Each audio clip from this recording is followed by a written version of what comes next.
And if I am, I'm sorry, but got a lot to take off my chest. And I'm gonna wait. I'm going to wait because I'm not going to let my long-windedness get in the way of what other things happened. Other things that ended up, all's well that ends well. In Peru's case, deserved, man. You know what? They came through. They put their balls on the table and said, "Here, this is what we're about. This is what we're about. This is our identity." Okay, we lost against Uruguay. Yeah, they were unbearable. The press, the Peruvian press, they were unfucking bearable. And the days after that loss against Uruguay, they didn't do enough. Plain and simple. You still have a chance. They completely took advantage of it, did Peru. They jumped on a Paraguay that just, it's Paraguay is, that's the only thing you can say about this team. Regardless of the coach, Guillermo Barros-Schelotto, whoever, you can go back, Chiqui, all these guys. That's all Paraguay is. Yes, they played sensational at home, but when they leave their fortress, they end up being a team that you start looking at them and you end up saying, well,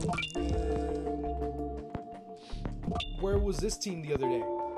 And inversely, you can say, well, where was the team that we saw the other day at today? I mean, if you look at Paraguay, away from home, let's be more specific. Away from home, Paraguay haven't won in World Cup qualifying play away from home since October of 2020. That ends up being basically 8 matches that they have not won away from home. That match against Venezuela. The match before that, and I'm not even going into this qualifying phase. I'm going into 2017. That was the match before that one, the win against Venezuela. You know who they beat then? Colombia, a different Colombia. A very different Colombia. A Colombia that, on that occasion, they were winning 1-0 in the span of 3 minutes. I remember because I was doing the game.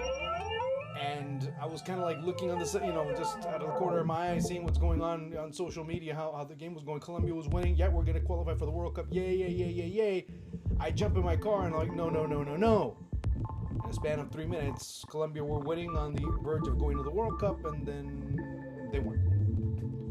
They would advance later on. They would advance in the next match against Peru, but that's a different story, a different time, a different age. I'll get back to Colombia in a bit, like I said.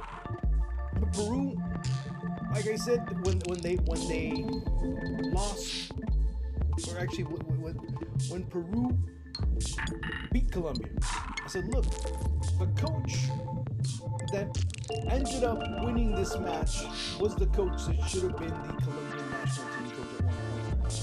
Of course, Ricardo Gareca decides to stay as coach of Peru. Perfectly fine. I think he's one of the best coaches in South America, to be quite honest with you, because of what he's done with what he has. People forget. And I was listening on Colombian radio. Oh, because Ricardo Gareca and Peru and this and that. People forget that after 5 rounds, after 6 rounds, people had Peru done and dusted. Peru only had 1 point out of 15 starting this World Cup qualifying phase. 1. They were in dead last. I mean, not even last. Dead last. And yet they were able to turn. People were talking about Ricardo Gareca resigning. People were talking about Ricardo Gareca getting sacked. People forget that. And all of a sudden, they slowly but surely turned it around, just like they did in the last qualifying. That's why you end up seeing a bit of a similarity of what happened last time, and it ended up being the same, at least for Peru. Deservedly so, and I said it when they beat Colombia. Fine, Colombia didn't show this overwhelming football when they played Peru. And I'm not saying that that's the match that blew their opportunities. It ends up being the one that's the most noticeable because it's the most recent. It's the one that hurt the most. It was the most accessible, if you will. But Peru did their job. They've done their job when they have to. Okay, fine. The result against Uruguay didn't go their way. That's in the cards. That's reasonable.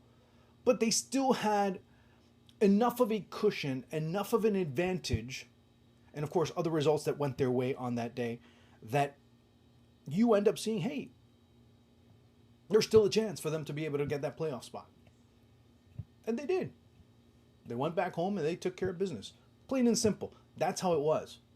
So you have to give credit where credit's due. Peru and Ricardo Gareca, Peru are one of the best teams, or one of the most maximized teams. And you say, what? Why not Brazil? What? And them too. I'm just saying that they haven't been maximized just yet, because many are still waiting and seeing if that maximization can occur when they head to Qatar. You know, they want to see the best Argentina. They want to, I'm talking about the media, the coaches, the players, want to see the best Brazil, the best Argentina in Qatar. Peru, this might be as good as it gets, but that's still enough to have them compete. Okay, this might be as good as it gets for Peru, but it's enough to have them compete. Now, it's not done and dusted yet. They still have to play the winner of the UAE against Australia, which might end up being a very complicated match in and of itself, especially in a neutral site, especially maybe not having your home fans, most likely not having your home fans, and playing against a team that is more familiar with that sector of the world. Australia is more accustomed to making those long travels into the Middle East than Peru is. Plain and simple. First and foremost, they did their job. Great. Congratulations. And they did it in very tough situations. They beat Colombia on the road. They were able to get important results, like I said, in World Cup qualifying play. You start looking at the results that they got. They ended up, like I said, beating Paraguay. They end up getting a point against Ecuador. They end up beating Venezuela on the road. They end up beating Bolivia at home. They end up beating Chile. They end up, those types of matches are the ones that ended up making the difference for them. So let's not kid ourselves. Oh, it was one game. No. There was a lot of other games that ended up being just as vital, that put them in the situation or got them to the situation to where they're in right now. So that in and of itself shows the collective character of this Peruvian side. Now, let me switch over. I'm not going to talk about Argentina. I'm not going to talk about Brazil. I'm not going to talk about Ecuador. And maybe I'll talk a little Uruguay, but that's maybe as much as I'm going to go.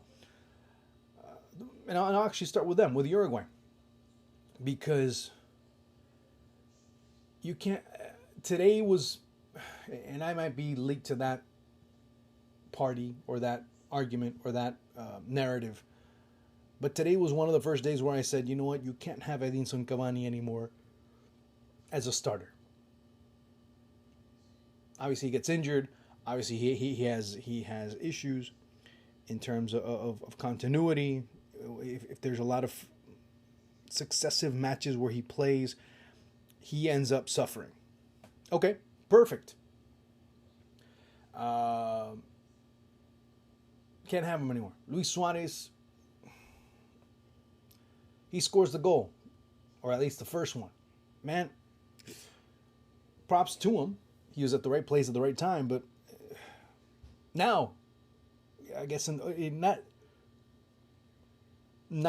the past couple of weeks, but at least in the last 9 months, 10 months, I can truly say that Luis Suarez is not just one step slower. He's about 2, maybe 3 steps slower than he was before.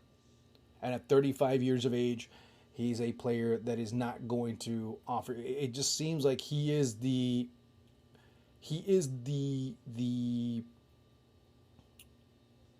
handbrake on the team in that proverbial car. He's the one that forces Uruguay and even to a certain extent Atletico Madrid to play slower.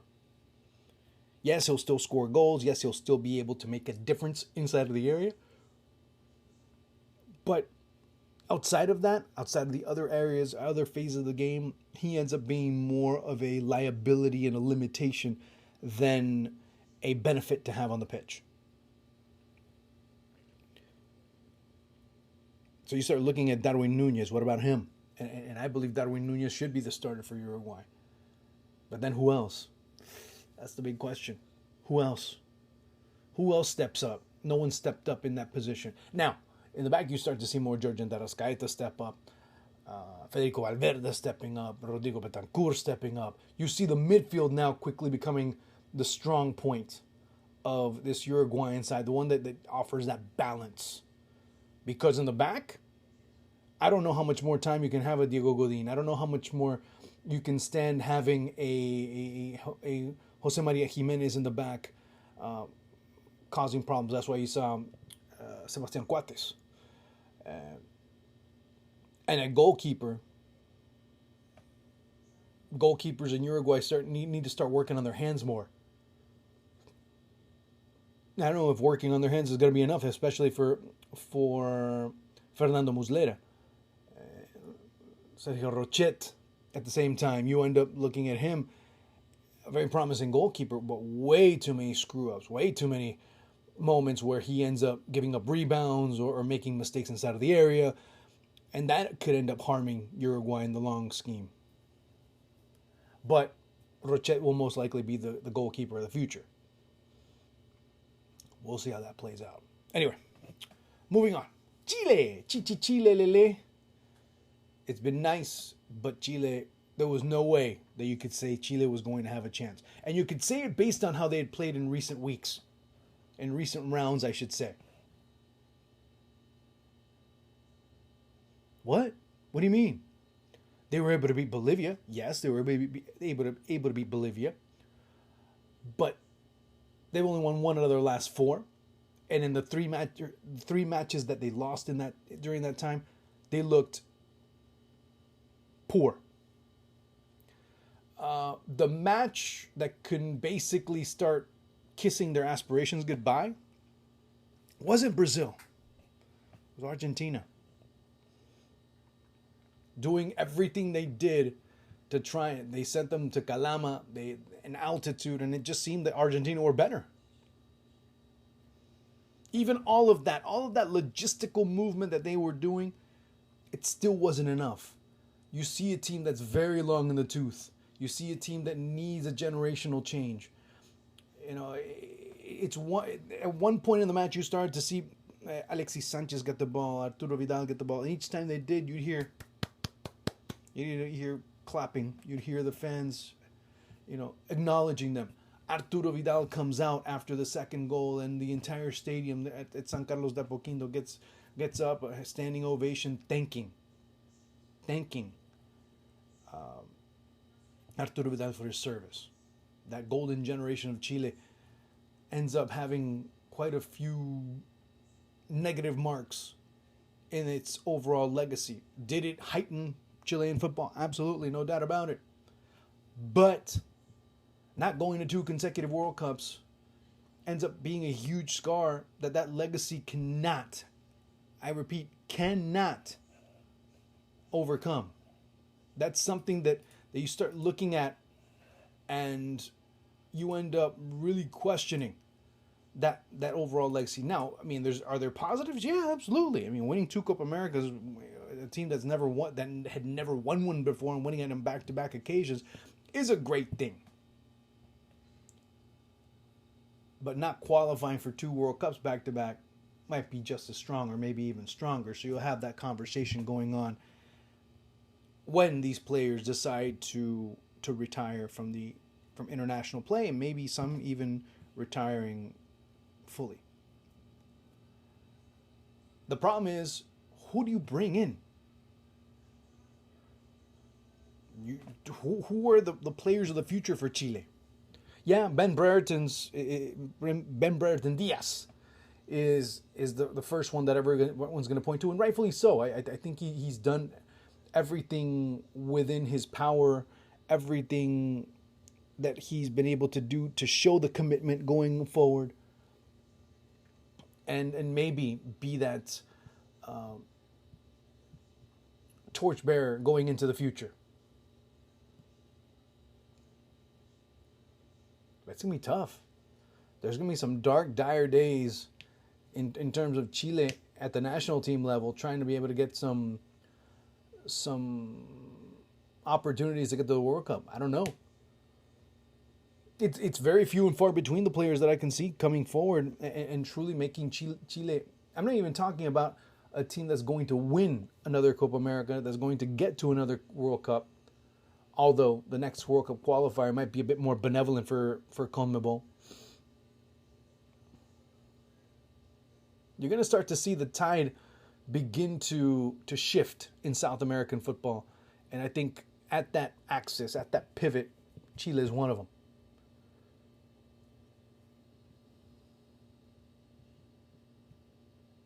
That's what I think. You're going to see, they're going to be the ones that kind of end up turning around, and you start seeing more of Ecuador. You start seeing maybe even more of Venezuela. Not that Venezuela have shown very little, but you're going to start seeing as soon as the younger players become more involved and they get more work under Jose Peckerman, that they're going to become a team to be reckoned with in South American play. Well, does it mean that they're going to qualify? Not necessarily. But they're going to be a team that's going to be in the mix. So, there we go.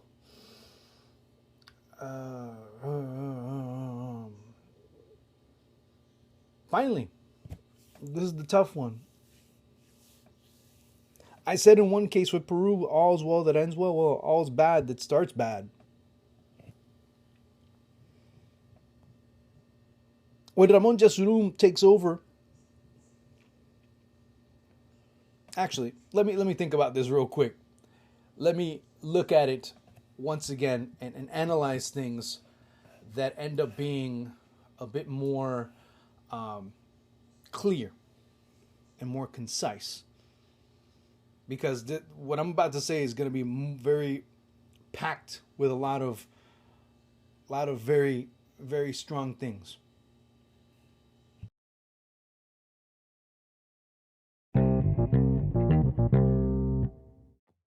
All right. Like I said, I had to get my thoughts together here because, like I said, all's bad that starts bad. When Ramon Yesurún takes over as president of the Colombian FA, one of the first things he wanted to do was change. And we love change, don't we? We love change. We love people. Hey, we're going to change. Problem was that you had something good going when you had Jose Peckerman. Now, and I wish I could do this in Spanish so I could start pointing out things to certain journalists and people that all of a sudden now realize, ooh, we fucked up.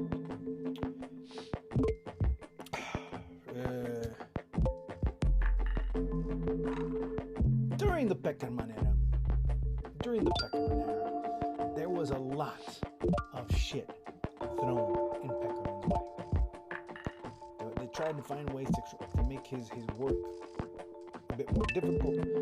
The media constantly were after him. Many in the media, I shouldn't say all. There were many that were not. But those that did were incessantly. Why? Simple.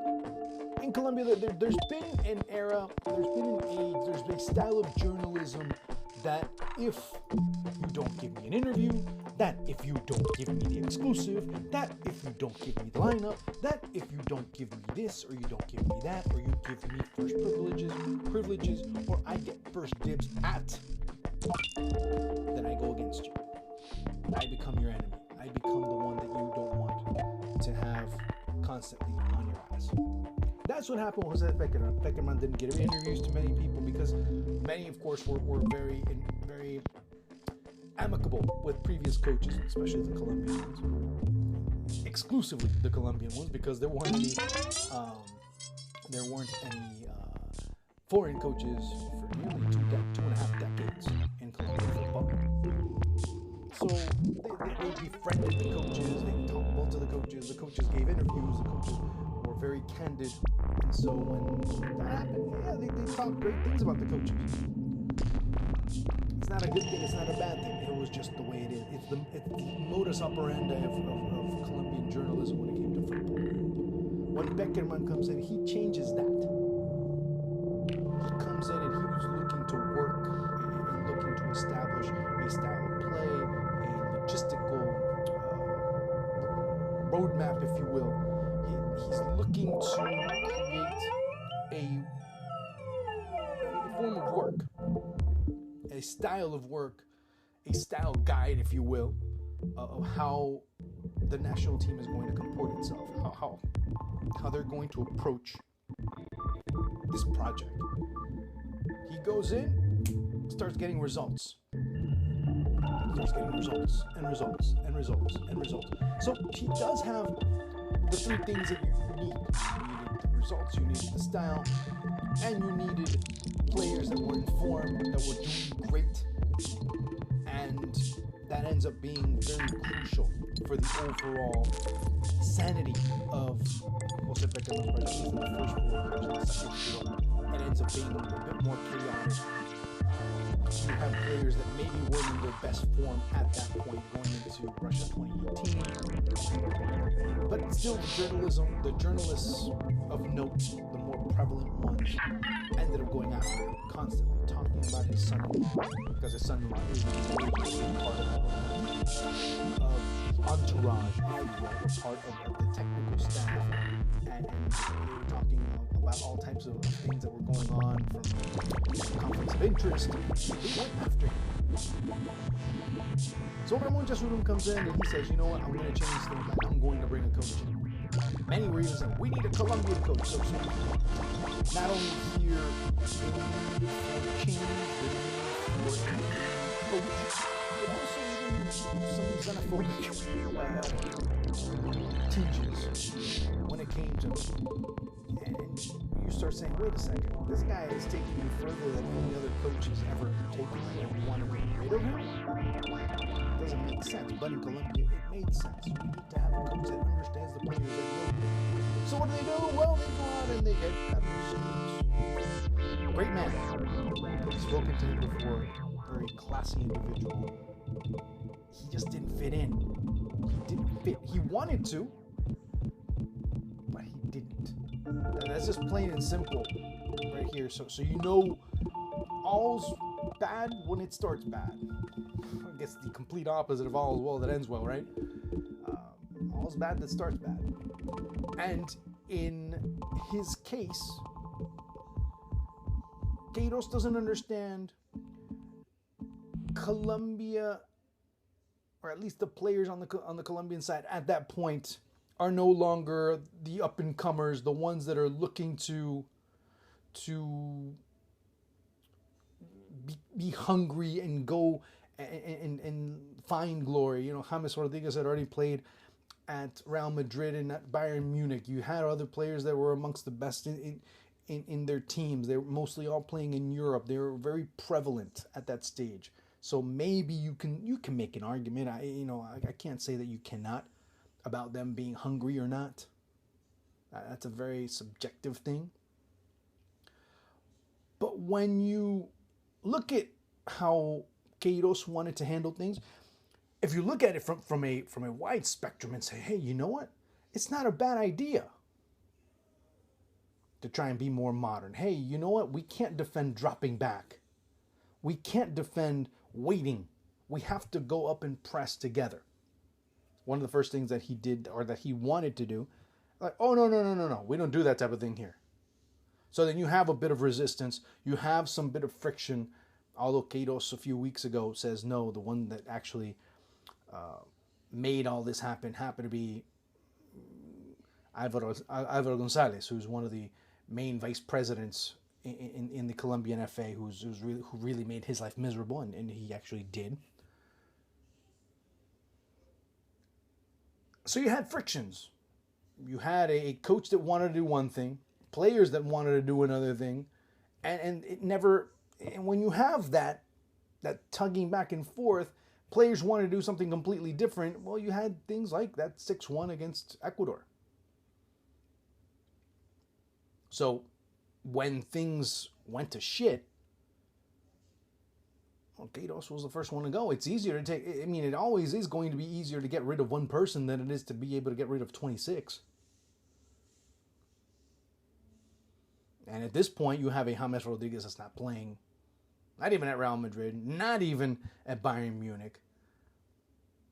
Hell, not even at Everton at some points during this World Cup qualifying phase. And Queiroz was already long gone by then.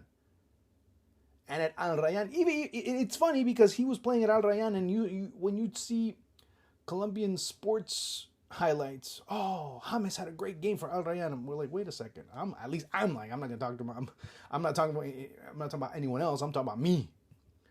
I'm like, wait a second. You're starting to bring in the Qatari League as a league of reference for a player of his level.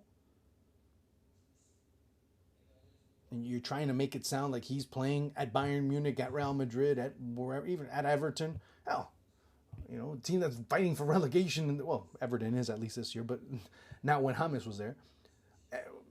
X or Y team fighting for relegation in Europe still isn't. This is still about a notch or two higher than what Al Rayyan is over in the Qatari Stars League.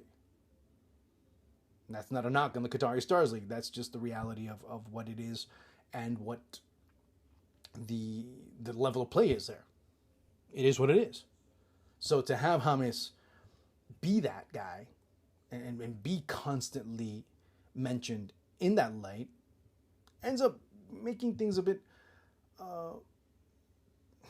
there's this dystopic view about how James was playing. Wait a second, he's not a world beater. You know how good he would have to be in order for him to be considered? He'd have to be 5 times better. I don't know how that would be measured, but if you get the idea, he'd have to be 5-10 times better than the best player behind him in the Qatari Stars League for him to be considered one of the best players in Colombia. Of course, Luis Diaz then comes center stage and starts taking over, so that kind of takes away some of the flair of James Rodriguez. But James, if there's a player that needs to no longer be in the national team, it's James Rodriguez. No longer. Done. History. That soap opera is done. Because he will never be what he was. Forget in 2014. I'm talking about just the past couple of years.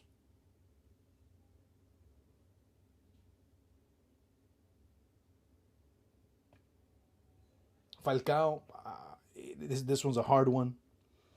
But Falcao no longer needs to be on the national team. Lerma, Davinson Sanchez, Jerry Mina, on and on and on. There's about 7 or 8 players, 10 players Cuadrado will probably no longer be. He'll be 37 by the time 2026 rolls around, so that ends up being kind of an obvious thing. But another generation that goes and to a certain extent underachieves.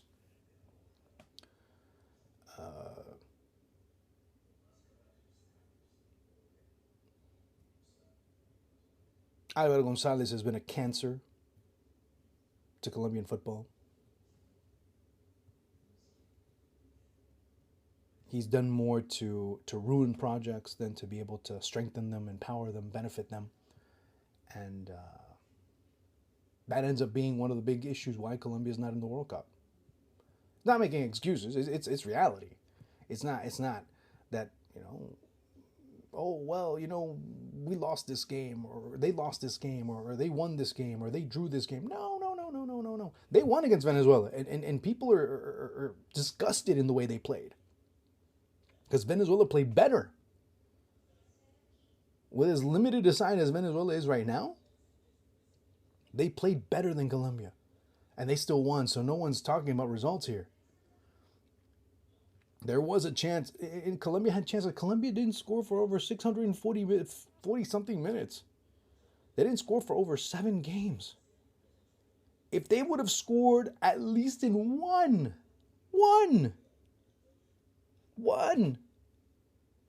they at least get points. One in some cases, 3 in others. If they would have just scored in one. Of course, now I get into the world of suppositions and all that other shit. Which, what am I going to get out of it? But understand that there's no excuse. They didn't do their job. They didn't do what they had to do, and it was too little too late. Yeah, they won. Yeah, they scored goals against Bolivia, but Bolivia, what kind of a measuring stick is Bolivia? No knock on Bolivia, but that's just the reality that they're facing right now. I hope you understand. It's a bit of a vent session, yeah. It's a bit of a rant, yeah. But it's something that needs to be said. Because a lot of times you hear in Colombian media, well, this, yeah, they go and they hit them hard. But then they start saying, well, because we need to bring in this player, we need to bring that player. It sounds like Mexico. At times it has that delusional tone to it. A lot of times it's been delusional. Hey, mind you, I remember when I was back in 1994 going to a stadium watching Colombia play AC Milan, they were selling t-shirts outside before the World Cup saying Colombia World Champions. I saw those jerseys. So, delusional? Yeah. I think we know a thing or two about being that in Colombian culture. And sadly, it's bit us yet again right in the ass.